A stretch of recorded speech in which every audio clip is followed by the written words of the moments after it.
Our guest today is Yemi Keri, the dynamic CEO and founder of Heckerbella and co-founder of Rising Tide Africa.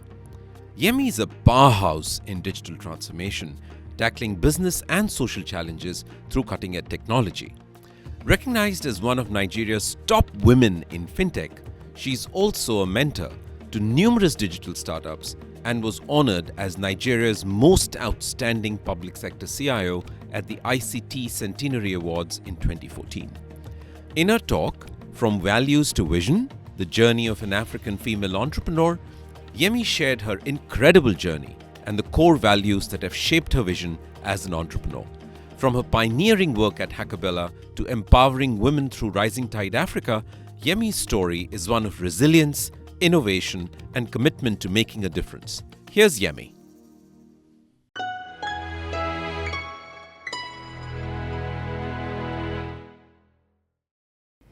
My perception about life is that it comes from a concept of birth as a lottery.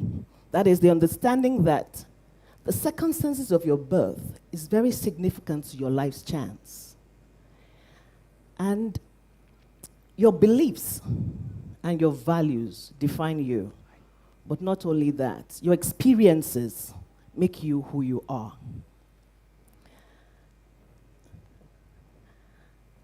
My mother, from a royal family, is the first of 26 children. So you can imagine I have younger uncles and aunties that are younger than I am.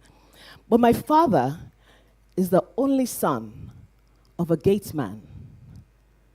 Circumstances and the lottery of birth. Therefore, my home was crowded with people coming in and going out, relatives, some staying for weeks, and others becoming housemates in the end.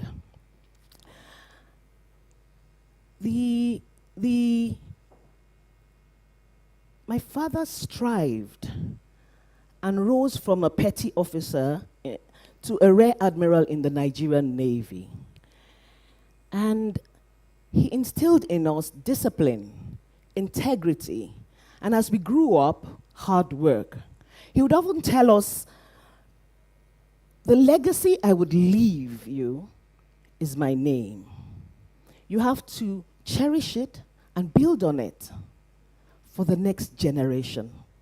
So these are the threads that have spun who I am today and what has made me unique. You know that armed with your beliefs and your values, you often make choices and decisions in life. And if you connect those the dots of the choices and decisions, you will find the path to your life. Sometimes these choices give you opportunities, but other times it tests your resilience. By 36, I knew that I was done being bridesmaids to all of my friends. I wanted to start a family. And so I took a deliberate choice. And what I did was to slow down on my career and started to prioritize my relationships. I left my high-flying job as a general manager in an advertising agency. And this choice afforded me the opportunity to take on an administrative role at SAP. But what I did not see coming ahead was the opportunity that it would afford me. That two of my bosses would resign in different intervals, but I made a choice to fill the gap while they were looking for replacements for them. I therefore had to double up my efforts. I had to read, I had to train myself, I had to do all of these things to play the boss.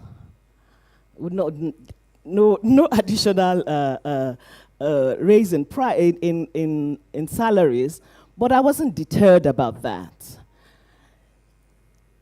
Yes, I got married. I have a beautiful daughter. I filled the business development role. I also rose to become the regional manager for SAP in West Africa. And that started my journey in technology. You know, part of my thread is that nothing deters me. for example, taking on this stage. I see opportunities instead of challenges. And a pivotal point in my career was when I chose to take public service role as the executive director in an ICT agency in my home state, Edo State. Prior to that, I didn't know anything about the public sector. But I decided that I was going to take it. And so I faced it headlong. I knew that I had to deliver. And so I called on two of the industry colleagues to join me. And over a period of 6 weeks, what we did was to develop the 5-year strategy and 3 years implementation plan so that the government can leverage on technology for its governance. Edo State became the first regional government to leverage on technology and institutionalize its processes. And today, 15 years later, they are still at the forefront of the 36 states in technology. Albert Einstein, life is like riding a bicycle. To keep your balance, you must keep moving. The road to achieving your life's goals is never smooth. Life always throws you curveballs. And so for me, my dream of combining my family unit with a successful career did not align. Something had to give. And so the choices I made at that time has paved my path. That is not to say that, as an entrepreneur, you cannot have best of both worlds. You can. People do have it. But you see, this work-life balancing act requires a level of tenacity and compromise, which I didn't attain at the time. I chose to deliberately put myself in there to make a success of my career, and hence Heckerbella. Heckerbella is an aggregation of my public and private sector career. My drive came from my observation that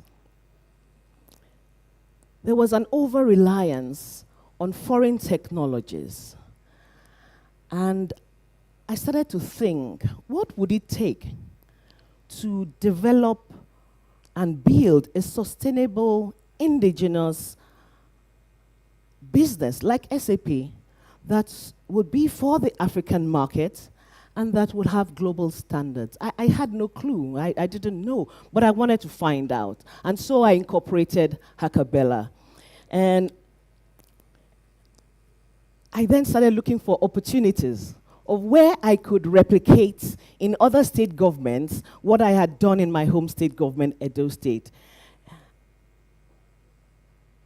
I had to face all the lessons. And for me, when I took up Edo State, I had a rude awakening at the time because there was the element of bureaucracy. There was gender bias, demographic bias, urban to rural, semi-rural, urban lifestyle changes, and worse off was the outdated system of governance. And so when I started to look for where I could replicate, I just hit a roadblock. I had the blueprint, but it wasn't enough. I learned so many lessons. But Albert Einstein, you must keep moving. And so Heckerbella was developed of that with all of the products and services that we have today. My mother's values, let me talk a bit about that. Armed with the clear and compelling vision that I had to build and create opportunities for other female entrepreneurs, we started to galvanize women to become angel investors. We could see it as an asset class. And so we birthed Rising Tide Africa, which is a group of female angel investors across the continent that are giving themselves and mentoring and educating as well as investing, therefore closing the gender funding gap. Today we have invested about $2 million in our portfolio companies, $2 million. What I'd like to talk about is to break the perception that successful people almost always know what they're doing. You don't have to know all the answers before you start. Just start. You know, whatever, ideation to manifestation is a critical ingredient for entrepreneurship. Whatever does not manifest becomes a lesson learned. We sometimes focus on the journey and always forget that our values and our beliefs are what defines us, and that our choices in life are what create the path of who you are. I made my choices, and today I'm an African female entrepreneur. Thank you.